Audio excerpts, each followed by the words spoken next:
Alors ça, il y en a qui en ont entendu parler déjà. Qu'est-ce qu'il pourrait y avoir comme lien entre la perruche et la mésange?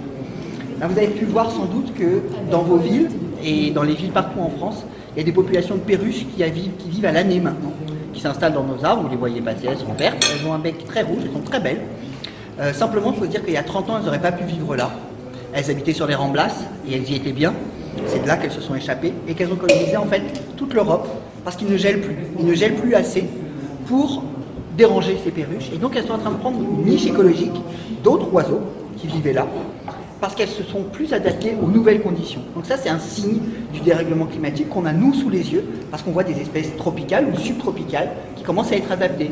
Mais j'aurais pu vous dire aussi le moustique tigre, parce que le moustique tigre, c'est aussi une espèce subtropicale qui est fort bien adaptée au nouveau climat de Toulouse et de Montpellier et du sud de la France.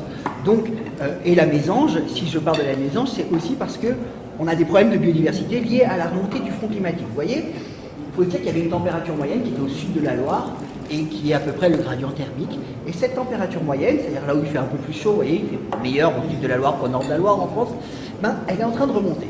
Et elle remonte de l'ordre de 20 km par an. C'est quand même pas mal. Mais les mésanges, quand elles se reproduisent, eh ben, leurs petits, ils ne peuvent aller s'installer au maximum qu'à 15 km de chez leurs parents.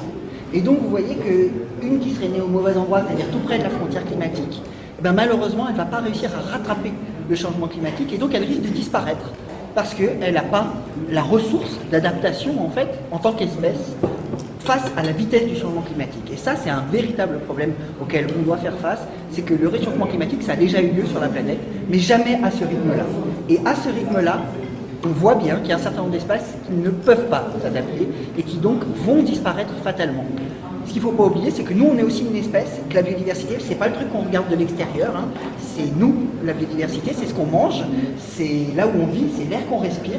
Et donc, quand la biodiversité est en danger, c'est toute la chaîne qui est en danger, et nous, on dépend de cette biodiversité pour vivre.